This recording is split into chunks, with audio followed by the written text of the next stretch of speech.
Time for another edition of Strengthening Oklahoma. And this edition of Strengthening Oklahoma is brought to you by The Garage. Visit eatatthegarage.com to find a location near you and order online from The Garage in your neighborhood. The Sooners needed a win, and the Sooners got a win at home, 52-42 over Kansas. Hit the bye, feeling better about themselves, but clearly a lot of work left to do to make this final push of the Big 12 slate. To help us break down what transpired against the Jayhawks on Saturday, welcome to the show, veteran linebacker, Mr. DaShaun White. D. White, man, congrats on the win. How we doing? Pretty good, man. Pretty good. Usual. Well, good. I mean, had to feel good to get a win, bro. I mean, Yeah, let's face it, like losing sucks, winning man. feels good. Sure And does. you guys needed a win. Just how good did that feel? Yeah. I mean, it felt real good. It's one of those things. Over the years, you win so much, you kind of start to take it for granted a little bit. So winning is hard. I don't care who you're playing. I don't care. Winning is hard in football. And so just to kind of get this group out of the mud a little bit feels really good. So before we talk about kind of what went down on the field, jerseys had a lot of meaning behind them, right? Honoring Prentice Scott, but they look good in person. Yeah. What was the conversation like amongst y'all about those jerseys, man? Yeah. I think I had heard about them first like Tuesday or Wednesday. Caleb had sent this big group text out, and I was like, I kind of really didn't believe it at all. He was like, don't say anything, but the jerseys are kind of in motion. Da, da, da, da. I'm like, man, he's just talking right now. Literally the next day, I think it was Cordell running our little meeting room, and he's fully suited out. Like Cordell, he's still kind of built like us a little bit, so he's fully suited out. He's in there, turned up, yelling, screaming, and I'm like, man, these jerseys they are nice, man. No, I love them. I love them. Anthracite, I believe, right? And Is the yeah, color we're going yeah, with. They look good, man. yeah. They looked really good, and cool to honor Prentice Scott, right? Who did so Mhm. much at the university, was a pioneer at the University of Oklahoma, and I would say we're going back. I know whenever I'm pretty sure when I played, I know when you played, Gabe, the academic center named after him. But I thought that was a very fitting and warranted gesture that you guys were able to pay to one of the pioneers of Oklahoma football. No doubt, no doubt. Just hearing about that entire story, because it was something that I didn't know of, or I didn't know about before, and so just hearing I mean, the entirety of it. I mean, he's one of those people that you really just kind of look up to, and we say thank you for guys like that. And so, my utmost respect to him. So you've had a chance to rewatch the game, Yeah, sit in the defensive room, watch it with your guys. yeah. As a whole, right? You never want to give up 42. I understand that, Not at but all. as a whole, how did you feel the defense played? Um, I think there was a lot of snaps of really good football. There really was.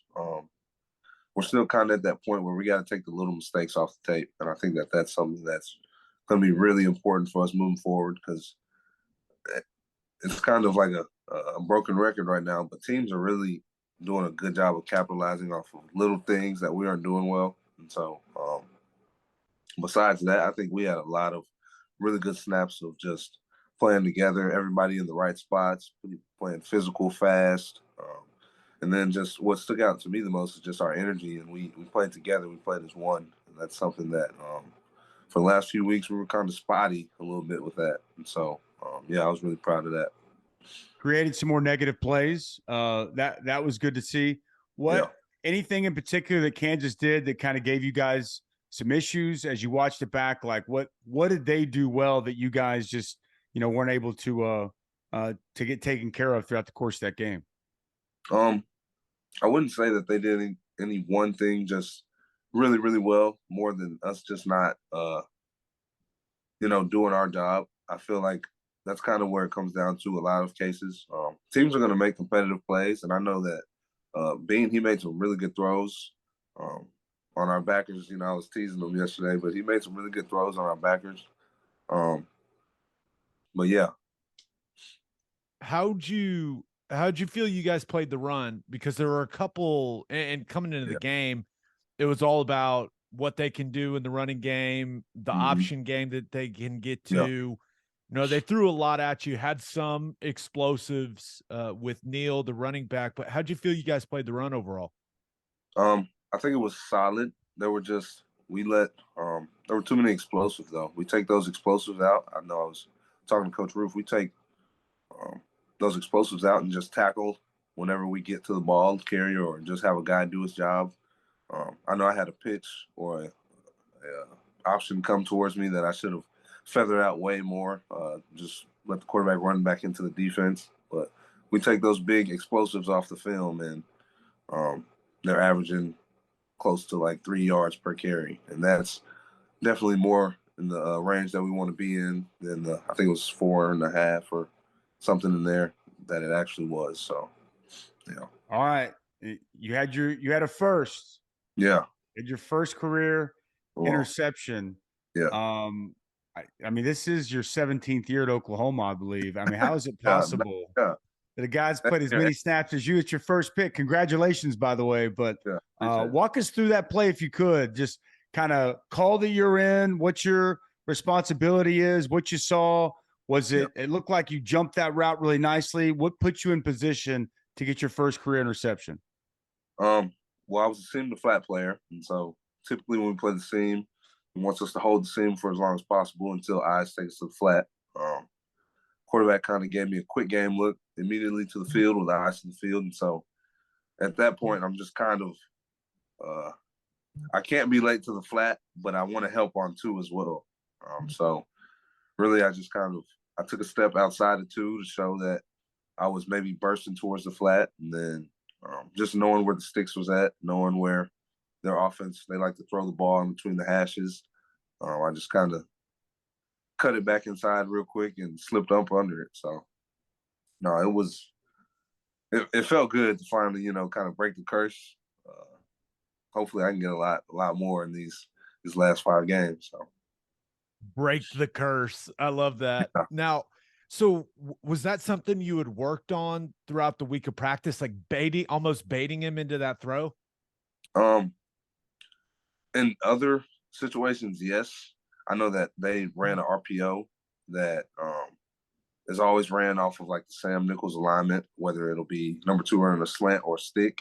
And so I still think that the two routes in the field were option routes, and I think that they just kind of sat it down.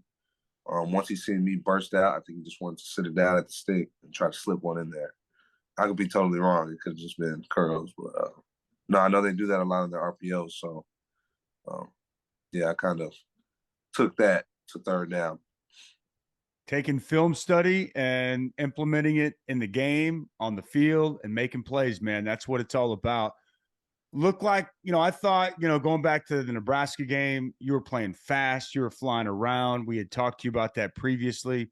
Looked like you were playing fast again. Just your overall comfort as you guys hit the bye week with your role and how you fit in this defensive scheme. Yeah. I mean, I'm really comfortable. I think I'm getting to a point to where I know that, the coaches have kind of been harping on me how important it is that I start fast and just kind of get our group going a little bit. And so that's something that I've been embracing more and just trying to get out there and get our energy up a little bit. Somebody's got to, get it going, throw the first punch. And so I've kind of been taking pride in that and being that guy for our team. And yeah, I was happy that, really happy with the way we performed on Saturday. Now, it's not just about what the defense is doing, right? Yeah. How nice was it Man. to have the offense not only rolling the way that they were rolling, but starting as fast as they did? Yeah. It was a big deal, because the defense, we didn't get to start as good as we wanted to. And so just them kind of coming out there. And I think the biggest thing was that we complemented each other as a team really well, really, really well. Could do a lot of things better on defense, obviously giving up 42 points, but just even those first few drives, the offense coming out that hot, and just the way that they even though they would go out and score and we give up a score, but the way that they just kind of like relax, we're going to get them right back. And I mean, they did it all night long. They were just rolling. It was fun to watch. There were a lot of really nice plays. You know, I like to watch football, so I went back and watched a lot of EG's runs and seeing Braden Willis doing some really nice things and DG dialing it around. I mean, it was really nice to see. So It was 701 yards, 52 points, man, and really the only way that Oklahoma offense was going to be stopped, they stopped themselves a few times, but it was really nice to see. no doubt. You mentioned DG, quarterback Dylan Gabriel, just having him back. Yeah. I mean, that's got to be uplifting, not just for the offense, but for the entire team. Talk about just his presence and what that does for the overall confidence of this football team when he's healthy and he's out there ready to go. DG, he's a big deal. He's a big part of our team, and he's always been kind of a spark for us. I know I can think back to that early run he had against one of those first two games, 80 yards up the sideline, and it just makes you, you know, we really needed that at the time. And so he's a guy that we lean on. He's a leader, and just having him back, it made everything that much better. You know, it kind of felt like our team was back a little bit too, you know, just more complete again, if that makes sense. So you guys you're back above 500, baby, which feels good. Heading into a bye week. Yep. What's the schedule look like for you guys this week? As you know, you don't have a game. Yeah. Well, I know we practice Monday. We'll be in notepads Monday, and then Tuesday we'll be doing some community service work. So they'll give us Tuesday kind of off on the bodies. But I don't know the specifics of it yet, but I know Ryan Young was saying there's about 10 different spots that we're going to be at, just around Norman and OKC, helping at hospitals, schools, different stuff like that. And so, we'll do community service Tuesday, and then Wednesday and Thursday we'll probably throw the pads on, get 2 good competition days in. They'll probably give us the weekend off, which is the best part of that schedule. But no, I think that's just about what it'll look like. I'll take a weekend off. Can I get that with you guys? Man, I think everybody at this point in the season could use a week off heading into week 8 of the season. Yeah. And it's always a great time just to get your body right, you know, get your mind right. But you know, you're an old vet. How you feeling, man? How is the body at this juncture in the season? Honestly, I'm feeling better now than I was last week. This is probably the best I felt this deep into the season. But I know there's a lot of guys that cannot say that. I know there's a lot of guys that are pretty banged up right now. And so I can't speak for everybody, but no, I'm feeling pretty good. So as one of the leaders on that defense, what's the goal during the bye week, right? Like just as a defense, what are you guys trying to accomplish? We got to take mistakes off the table. We got to keep getting better. We got to keep getting better. I think that's the most important thing, and I think everyone knows that. And so nobody's too high on this win. Everybody's happy we won. I know that for a fact, but nobody's kind of too over their heads right now. Everybody knows we're going to come back in today, and we're gonna get right back to work because we got a lot of steps to take on defense. And so, that's definitely what it is. We just got to get better. Is this week more about, you know, an early jump on Iowa State, or is it more about you guys and figuring out exactly what you guys do individually to get better? Like what, you know, just kind of as you look at this bye week, or is it maybe a combination of both? Get a jump on your opponent after the bye, but it sounds like it's more about you guys self-improvement than anything else. Yeah. I would definitely say it's probably more self-improvement too. I know even Coach Venables, he didn't really, in the past going into the bye week, it's always been a known thing that we're using the bye week to kind of prepare an extra week for the following team that we're going to play. He hasn't really said anything too much about starting on Iowa State today, so I'm expecting we'll get in there and it'll be a big corrections day. We'll try to take a lot of those little mistakes I was talking about off the tape. But I think we'll probably get ahead on Iowa maybe a little bit later into the week. Yep, that's Gotta focus on yourself. Always a big fundamentals emphasis also during the bye week, which can be good, but also you could be like, oh my gosh.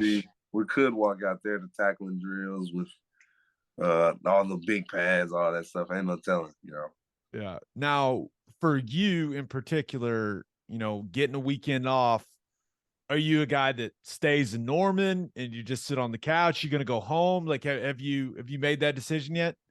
I haven't made that decision yet, but I know I'm gonna be sitting down on some couch. I'm gonna either be here at the couch in Norman, or I'm gonna be in the couch in Fort Worth at my mom's house.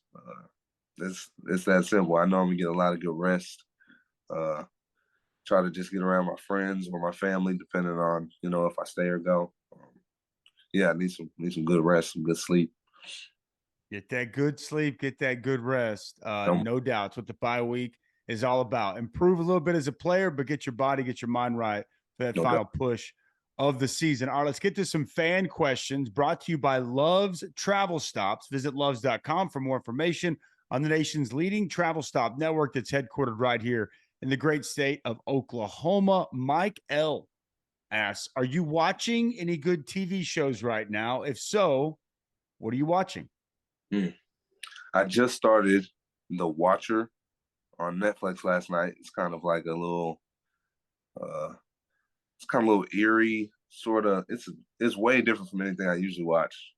I really don't even know what's going on yet, but I was interested. Being totally honest, I don't even understand what's going on. It's a bunch of stuff going on, but no, I'm interested. I'm interested in that. I'd say The Watcher on Netflix. There you go. I wrote that down. The Watcher. I'm always looking for it'll be post football for me, but I'm always looking for a good series. So The Watcher. It's on my list. Yeah. I'm all caught up on House of the Dragon, the Game of Thrones, like prequel that they've got going on HBO. Yeah. Last night's episode, boys. Whew. Yeah. A lot going down. There's a lot going down now. But okay, this last one comes from Seth M. He said, you guys got back on the winning side of things. What do you do to celebrate a win? It starts with a big dance off in the locker room. That's where it starts. No, we danced real good that night in the locker room, and then honestly, we just see each other when we're out and go have a good time. I know I seen Danny. I seen his dad. That's always the funniest part, is seeing Danny's dad. No, we have a good time. We celebrate. 24-hour rule. Once that 24 hours is up, it's time to move on, though. So, yep, take it in, enjoy it, and then move on to the next, man. So, well, congrats on the win. Congrats on the first interception. Hopefully, many more to come. Final stretch of this season. Enjoy your time off, man. Enjoy the bye week, and look forward again to talking to you again real soon. No doubt. Good to hear from you guys. All right, there you go. As always, we appreciate our guest, DaShaun White. And now it's time for me and my man Gabe to break it down. All right, time for the breakdown. The breakdown brought to you by the Oklahoma Proton Center. It's one of the top cancer centers in the region using state-of-the-art proton therapy. Oklahoma Proton Center, more than a cure, quality of life. 52-42, Sooners win. Thank goodness. It felt like we were going to see a victory for the Sooners, and man, obviously we just had DaShaun. Great to talk with him. We'll get to the defense in a second. But to me, this game was all about the offense, Gabe. Just getting Dylan Gabriel back, over 700 yards of offense. I thought it was the best I've seen Dylan look. I thought he was as decisive. I thought the ball jumped out of his hand a little bit better with a little more velocity than what we've seen so far this year. I know that there were some turnovers. You got to clean some things up, but his decision-making, getting them in the right plays, and just to have his presence back out in the field, I thought it was huge for this football team and at a much, much needed time. Yeah, I couldn't agree more. I think right now that offense, it's got to continue to be really, really good, right? Until the defense can really get some issues figured out, right? Which some of those issues continue to show up. Right? You give up 42 points. Kansas moved the ball very efficiently. Now, the frustrating part defensively is you did have some stretches in that game where they did some really good things, right? Strung together some stops, but they just have not found the level of consistency on that side of the ball. So if that's the way it's going to be, with the way that the rest of the schedule looks, like the offense is going to have to kind of carry the team. And I liked what I saw from Dylan Gabriel in the RPO situations. Thought he was good with the football. Thought he made good, quick decisions, like you mentioned. And then Jeff Lebby did a really good job of getting the ball to the playmakers with some space. Yep. I mean, Eric Gray played what I thought was his best game. Yep. At OU. It was really good to see Marvin Mims get the football, Theo Weiss get the football, like some guys that, we've been wondering, like, how's the ball not finding them? And it did in this one. So it felt like a cleansing offensive experience after what everyone, coaches, players, fans had to go through with the Texas game. From 0 points to 52, from 39 yards of passing offense to over 400. Like, you want to talk about a yin and yang. And that's what I think most people had expected to see when Jeff got here, and I was happy for all those guys. And Marvin, 16 targets, like we said it when we had him on last week. They're going to target this man, and they did that. And for Eric Gray, God, when he's in space, making people miss like that, his vision, he was tremendous. But I hate to say it, but like you said, it's 100% right. Like, right now, they have to play that well offensively to win games. Like, they have to, because defensively there's holes. Defensively, there's still struggles. And the one good thing I'll say, I'll start with the positive. I didn't see as many free runners in the passing game. So I give Kansas and their wide receivers credit. They made some contested plays, and sometimes you tip your cap. You want to see this defense get to a place where they're making those contested plays. But I did think in that regard it was better. Devin Neal's a good running back. This option scheme is tough to deal with, but a couple of chunk runs we kind of talked about with DaShaun there. You're going to have to get that cleaned up. It was far from where you want to be. I don't think you can ever look at a tape and say, we gave up 42, we feel good about things. A couple of short fields with turnovers, but I think that there's still a lot to learn from. But there was also some signs of progress. I do like the negative plays. I thought we saw more four-man front, even though that guy outside is a stand-up guy. Like, I think we got educated fans. I think they know the difference, but you don't just have to have four hands in the dirt for that to be a four-man front.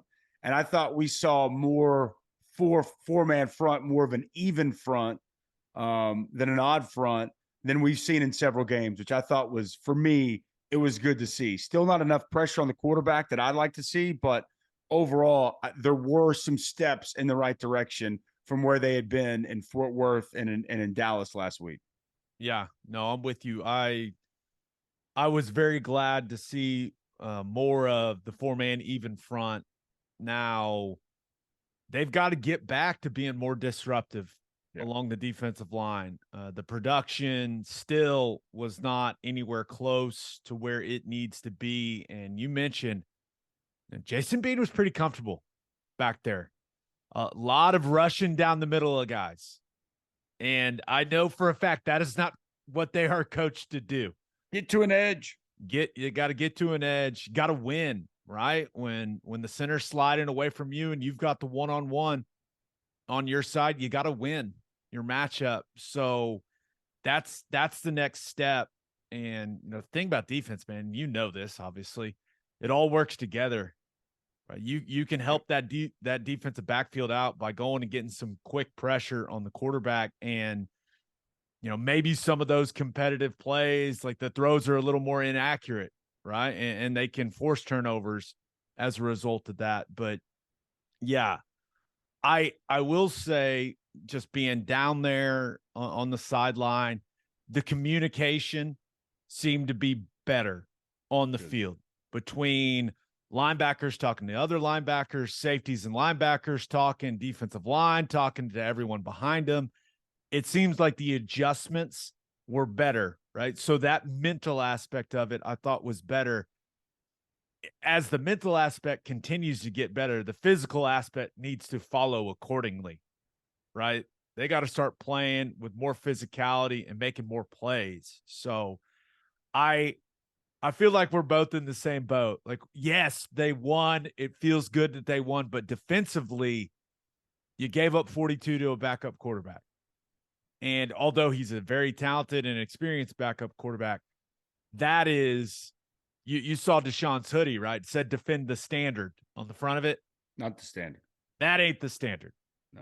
I think that is, everyone understands that. Yep. And it's, again, but I can't say it enough. Like, they just had to win, dude. Yeah. They just had to win. We talked about this last week too. I thought it was pretty obvious. They wanted the football, want to go down and score. They wanted to put the ball in DG's hands, want to get that offense going. It's exactly what they did. Took the defense a little while to get going because Kansas was matching them there early on in the game. But ultimately, they were able to pull away, get a decent little cushion, and we'll see exactly what they're able to get corrected in the bye week. I do think this though, like it's a good win in this, and from this standpoint, there's a lot to learn from defensively still. Like, right, like I don't think anybody, I would hope nobody, feels good to win. But when you break down and you analyze that tape, there's a lot to improve. There's a lot still to continue to hone in on, to work on here in this bye week. And look, I think it'll go exactly the way DaShaun kind of mentioned. By Wednesday, Thursday, you're going to get to Iowa State. I think these first couple of days, it's about you. It's about you getting better individually. It's about your defense continuing to figure it out. And dude, a lot of times that's exactly, you touched on it with him. Bye weeks are about fundamentals, back to the basics, back to, and it can get kind of monotonous as a player, but I think this team needs to get back to the basics. This defense in particular is what I mean. Back to the basics and almost back to camp mode. And let's break it down from the base level and kind of start over in that steps, hands, eyes. What am I looking at? What am I trying to get done? How do I fit into the system compared to game plan specific into a team? Get to the game plan later in the week. But man, take these first couple of days and just try a little bit of self-improvement on an individual level. And then obviously as an entire defense level too. Yeah. You gotta take care of you first, right? And that's DaShaun talked about, like, hey, it's about us. They can't keep making the same mistakes they've been making, but it also, like, you've got Texas out of the way, you've got TCU out of the way, right? So some of the most high-powered offenses in this league, and Kansas is, they've racked up a lot of yards, scored a lot of points this season. I mean, you look ahead now, Iowa State, Baylor, West Virginia in your next three. So maybe the offenses aren't quite as explosive, but still the improvements got to start with that group, right? You can't be relying like, oh, hey, the offenses we're playing aren't as good as what we've seen. That's not the mentality you want to have. So I'm interested to see what it looks like after the bye, man, just because, talking to Ted Roof and Venables, we get them after each game on the radio broadcast. Those guys certainly were not satisfied with the performance. So it could be an interesting week of practice during the bye week for the defensive guys, but I'm sure they'll take care of them. I thought the community service day, that's really, really cool. But yeah, it's time for this team to make a final push. You never know what's going to happen in the Big 12, but I think everyone can agree defensively, like the bottom line is they got to keep getting better. There's a lot of room for growth. Have to. 100%. That's right. And dude, the Big 12 is crazy. College football is crazy, which, by the way, congratulations to all of us as college football fans, because we all won. What we saw Saturday was tremendous. I'm sure Oklahoma fans were really excited to see what happened late night in Utah on Saturday night, amongst several other things. But it was a wild weekend. And now Oklahoma can sit back, get right, enjoy the bye week. There's some big-time matchups. TCU, Kansas State this week in the Big 12. I'm going to get a chance to call Oklahoma State, Texas, which I think has got a chance to be a phenomenal matchup. So we know about this league, man. It is tough. It is gritty each and every week. And there's going to be a lot more disruption, a lot more chaos. Don't even worry about Big 12 championships right now. It's about getting better each and every week. And if they can do that, who knows? Who knows how things can shake out? Obviously, you're on the outside looking in. You need a lot of things to happen and fall your way. More than likely, you're not going to find a path to Arlington, but crazier things have happened. You never know. All you can worry about, it's the old saying, control what you can control, right? And all you can control is trying to improve and get better each week. But I know this, man, winning, it trumps losing any day of the week and twice on Sunday. Great to see the Sooners back to their winning ways and finding a way to get it done against Kansas on Saturday. Yep. It was much more enjoyable for me after the game. I'll just say that. I talk about this all the time, but entirely too much of my emotional well-being is tied to whether or not Oklahoma wins football games. So I think we all feel better. We all needed this, Dusty, and it feels good, man. It feels good. So I want to ask you, because I was in Provo, Utah, getting ready for my game. Crowd looked good. How was the crowd? Yeah. Crowd showed up, looked good. They were like, it was hot, man. It was hot. It was like 90 degrees. Oof. So it was, but they stuck it out.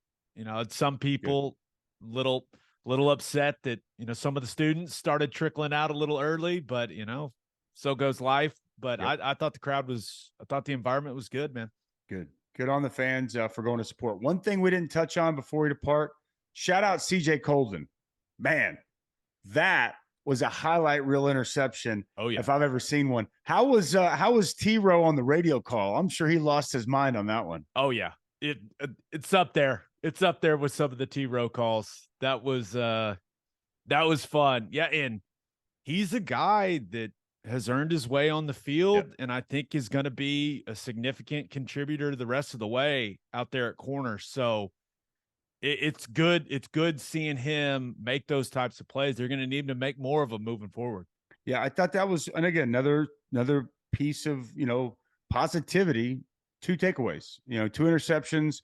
We talked with DaShaun about his, and that CJ Colden one was highlight reel worthy, to say the least. 52-42 Sooners win as they hit the bye week. Much more to come throughout the week here on Strengthening Oklahoma. Drake Stoops set to join us coming up on Wednesday, so make sure you check that out. Big thanks to Muse Growth Strategies for continuing to help us spread the word about strengthening Oklahoma. And a reminder to subscribe to the podcast on YouTube or wherever you listen to your podcast. Big thanks to our subscribers from the beginning, and you can be one as well if you want to continue to contribute and help out at strengtheningok.com. Thank you to all you guys for watching, for listening, for being supporters of what we're doing, and more importantly, for being supporters of our athletes. We will see you again very soon right here on Strengthening Oklahoma.